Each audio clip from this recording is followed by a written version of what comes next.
जय माताजी मित्रों ने गुड मॉर्निंग। तो केम छो? तो आजनो विडियो तमारा माटे एवो चटाकेदार ने रस भर्यो छे। तो मारी साथे विडियो में तमे बन्या रहो।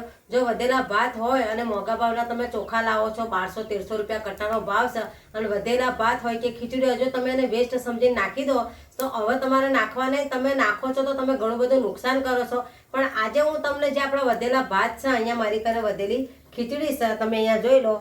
आ खीचड़ीना मस्त ने एवा चटाकेदार रसदार तमे घणा बधा भजिया तो खाधा हशे, जेम के बटाकाना ह, दूधीना छे, मेथीना छे, गोटा छे, वड़ा भरेला खाधा। पण आजे हूँ तमने खीचड़ीना भजिया बनावता घरे शीखवाडुं। मात्र 5 ज मिनिटमां एवा चटाकेदार भजिया बनीने रेडी थई जशे। नाना बाळको पण होशे होशे खाशे, मोटा नाना बधा ज खाशे અને એકદમ 5 જ મિનિટમાં આપણા ભાતના ભજીયા બનીને રેડી થઈ જવાના છે। તો ચાલો મારી સાથે વિડીયોમાં બનાવ્યો એની અંદર કઈ કઈ સામગ્રી નાખવાની છે, આપણે કેવી રીતે બનાવવાના છે એ પણ હું તમને વિડીયોમાં બતાવી દઉં। તો અહીંયા આપણે જે વધેલી ખીચડી હતી એ લઈ લીધી છે અને અહીંયા મસ્ત આપણે સરસ એક વાસણ લઈ લીધું છે ચોખ્ખું। એની અંદર જે આપણે વધેલી ખીચડી છે ને એ તમારે આવી રીતે નાખી દેવાની છે। અહીંયા જોઈ લો મેં વધેલી ખીચડી નાખી દીધી છે। હવે તમારે શું કરવાનું છે, આવી એક નાની ડુંગળી લઈ લેવાની છે।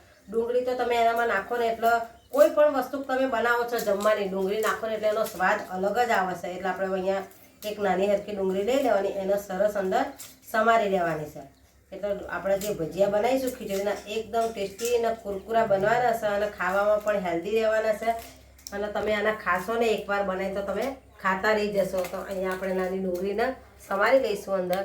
આવી રીતે તમારે જો તમારી કને વધારે માત્રામાં भात होय के खीचड़ी होय ना तो तमे बधी ज वस्तु के एना पर वधारे अर्धो मात्रा में लई सको छो। जो भात एक वाटको होय तो तमे एक डूंगरी लई सको छो अने जो तमारी कन वधारे होय तो तमे 2 डूंगरी पण लई सको छो। आपणे डूंगरी समारी लीधी छे, अहींया मैं 2 लई लीधी छे લીલા મરચાં। ते आपणे मरचांने धोई नाखीशुं अने 2 आवा मरचां लीधा छे લીલા। जो तमने तीखું વધારે લાગતું હોય તો તમે વધારે માત્રામાં પણ મરચાં કાપી શકો છો। અમારે અહીંયા મરચાં લઈ લીધા છે, આપણે મસ્ત લીલા મરચાં પણ કાપી નાખ્યા છે, ડુંગળી કાપી લીધી છે।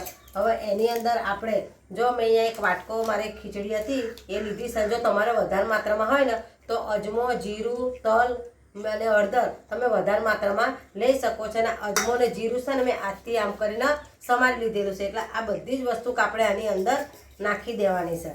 तो जो આપણે મસ્તના અને જે ખીચડી હતી એમાં ડુંગળી, લીલા મરચાંના બધી સામગ્રી નાખી દીધી છે। એની અંદર હવે આપણે નાખવાનો છે ચણાનો લોટ। અહીંયા મેં 10-10 રૂપિયાના 2 પડીકા લીધા છે। જો તમારે વધારે માત્રામાં નાખવું હોય તો તમે વધારે પણ બેસન લઈ શકો છો। તો અહીંયા મેં આવી નાની કટોરી લઈ લીધી છે, એક કટોરી ભરીને આપણે બેસન નાખી દેવાનું છે કે જેથી 2 કે 3 ચમચી। તો જોઈ લો અહીંયા આપણે આટલું બેસન લઈ લીધું છે અને આપણે આની અંદર નાખી દેવાનું છે। તો આપણે બેસન નાખી દીધું। હવે શું કરવાનું છે કે આપણે લીંબુ થોડું નાખવાનું। જો તમને લીંબુ શૂટ કરતું હોય તો તમે નાખી શકો છો। તો અહીંયા આપણે અડધા માત્રામાં આટલું લીંબુ નાખી દેવાનું છે એટલે મસ્ત ને એવા ખાટા મીઠા આપણા ખીચડીના ભજીયા બની જશે। અને અહીંયા તમારે સ્વાદ મુજબ જે ખીચડીમાં મીઠું હોય છે પણ તમારે સ્વાદ મુજબ મીઠું નાખી દેવાનું છે। અહીંયા મેં લઈ લીધો છે પાપડીઓ ખારો, તો તમારે આટલા માત્રામાં એ પણ નાખી દેવાનું છે। આપણે લીંબુ નાખ્યું છે એની સાથે આપણે થોડી ખાંડ પણ નાખી દેવાની છે એટલે મસ્ત અને એકદમ ખાટા મીઠા ભજીયા આપણા બનીને રેડી થઈ જશે। તો હવે આપણે શું કરવાનું છે, જે આપણે અંદર ભાત બધું નાખ્યું હતું એ ચમચીની મદદથી આપણે એને બધાને ભાગી લેવાનું છે। તો આવી રીતે તમારે ભાગી લેવાનું, બધું જ તમારે મિક્સ કરી દેવાનું છે। જે આપણે ડુંગળી કાપી છે, લીલા મરચાં છે, તલ, ધાણા જે બધું જ નાખ્યું છે ને એ સામગ્રીને એકદમ ખીચડીની અંદર બધું બેસન ને બધું મિક્સ થઈ જાય ને એવી રીતે આપણે હલાવી લેવાનું છે। અને હવે આપણે બધું એકદમ મિક્સ થઈ ગયું છે। તો તમારે શું કરવાનું છે, આપણે મસ્ત બધું મિક્સ થઈ ગયું। જો તમને એવું લાગે કે બેસન ઓછું છે તો તમે આની અંદર એડ કરી શકો છો। અહીંયા હું અડધી ચમચી પરી જેટલું તેલ લઈ લઉં છું। જો આપણે આટલું તેલ પણ નાખી દીધું। હવે તમારે શું કરવાનું છે કે આની અંદર જરૂર મુજબ પાણી નાખવાનું છે અને હું તમને બતાવી જાઉં કે આપણે આની અંદર પાણી નાખીશું। જો આપણને એવું લાગશે કે આની અંદર બેટરમાં બેસન ઓછું છે તો આપણે નાખી શકીશું। તો અહીંયા જોઈ લો મેં હાથથી આવી રીતે તમારે બધું જ મિક્સ કરી લેવાનું છે આવી રીતે। એટલે જે બધી જ વસ્તુ નાખી છે ને એ આપણી ખીચડી સંગાત એકદમ મિક્સ થઈ જાય। તો અહીંયા મને એવું લાગે છે કે બેસન ઓછું છે તો અહીંયા આપણે 1 ચમચી ભરીને ફરીથી બેસન નાખી દઈશું। તો અહીંયા જોઈ લો આપણે 1 ચમચી ભરીને બેસન નાખી દેવાનું છે અને તમારે બેસન નાખીને હલાવતા જવાનું, થોડું થોડું પાણી લેવાનું છે। જો તમે વધારે પાણી લઈ લેશો, જો ઢીલું થઈ જશે ને તો એના ભજીયા તમારા કમ્પ્લીટ નહીં બને. તો તમારે થોડાક માત્રામાં પાણી લેવાનું છે અને મસ્ત આપણે આજે ખીચડીના ભજીયા બનાવવાના છે. તો એકવાર તમે જરૂરથી આવો ટ્રાય કરજો. તમે મોંઘા ભાવના ચોખા લાવો છો એને બનાવો અને પછી વેસ્ટ સમજી અને તમે નાખી દો છો, પણ હવે તમારે નાખવાનું નહીં. તમારા 10 રૂપિયાના બેસનમાં આખું ઘર ખાશે ને એટલા બધા ભજીયા બનીને રેડી થઈ જશે. તો આપણે હજુ થોડુંક બેસન નાખી લઈશું. 1 ચમચી ભરીને નાખ્યું તો ફરીથી આપણે 1 ચમચી બેસન નાખવાનું છે. જો તમે વધારે નાખી દેશો અને વધારે માત્રામાં બેસન પડી જશે ને તો પણ તમારા ભજીયા બગડી જશે. એની અંદર તમને ચોખાનો દાણો નહીં દેખાય. એટલે તમારે જરૂર મુજબ તમને એવું લાગે કે આની અંદર બેસન ઓછું છે તો તમારે નાખતું જવાનું છે.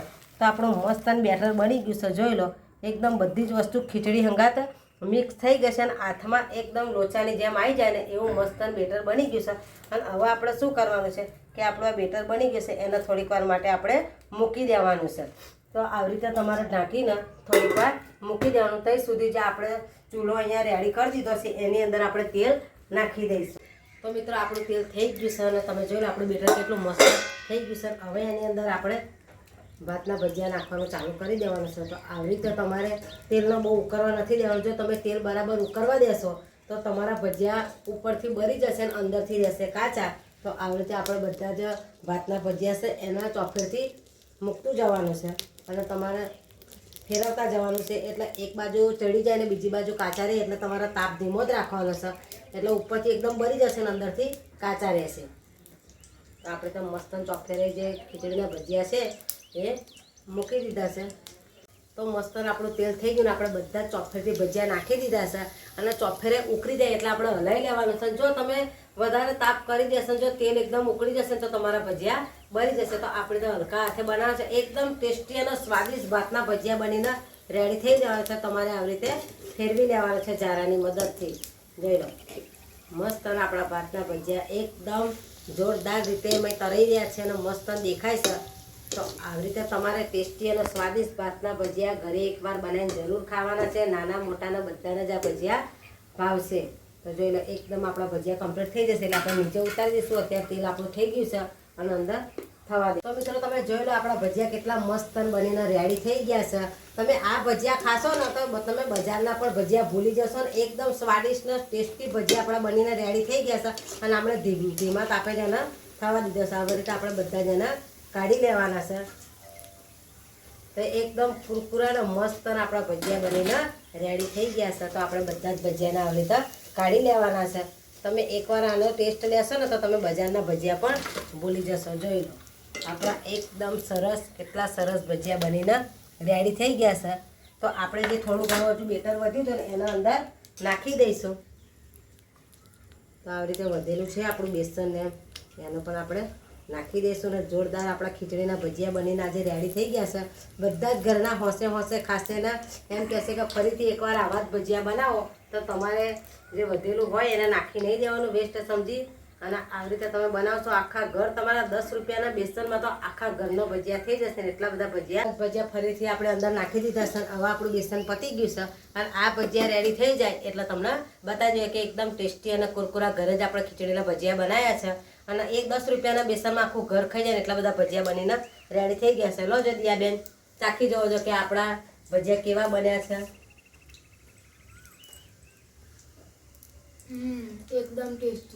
એકદમ ટેસ્ટી ભજીયા બન્યા છે. નાના બાળકોને પણ આ ભજીયા બહુ ભાવે છે. તો તમે જોઈ લો કેટલા મસ્ત અને એકદમ કુરકુરા અને સ્વાદિષ્ટ ભજીયા બન્યા છે. તો તમે પણ એકવાર આપણે જે બીજો ગોળ નાખ્યો છે એ પણ મસ્ત તૈયાર થઈ ગયો છે. તો તમે જોઈ લો આવી રીતે આપણે ઘરે ભજીયા બનાવ્યા છે અને એકદમ ટેસ્ટી અને સ્વાદિષ્ટ ભજીયા બન્યા છે. તમે પણ ઘરે એકવાર આવો ટ્રાય કરજો અને ભજીયા બનાવજો. તો અહીંયા સરસ આપણા એવા ભજીયા ટેસ્ટી બનીને રેડી થઈ ગયું. તો આપણે મસ્ત અને ખીચડીના ભજીયા રેડી થઈ ગયા છે. જો આને તમે મોર્નિંગમાં બનાવો છો તો તમે આને ચા સંગાત પણ ખાઈ શકો છો. તમે લીલી ચટણી સાથે પણ ખાઈ શકો છો. ટામેટાના સૂપ સાથે પણ ખાઈ શકો છો. તો તમે એકવાર ઘરે આવા ખીચડીના કે ભાતના ભજીયા બનાવીને ટ્રાય કરીને જરૂર કહેજો. મને કોમેન્ટમાં લખી જણાવજો કે આપણે ખીચડીના ભજીયા કેવા ટેસ્ટી બન્યા છે. અને જો તમને આવો વિડીયો મારો સારો લાગતો હોય રેસીપીનો તો તમે કોમેન્ટમાં લખી જણાવજો. હું તમારા માટે અવનવા રેસીપીના વિડીયો લાવતી રહીશ. અને મારો વિડીયો તમને ગમતા હોય તો લાઈક ફોલો શેર કરતા જજો. આગલો વિડીયો કયા સ્ટેપ પર બનાવો તે પણ લખી જણાવજો. ફરીથી મળીશું એક નવા વિડીયો સાથે. ત્યાં સુધી બધાને જય વિનોદમાં.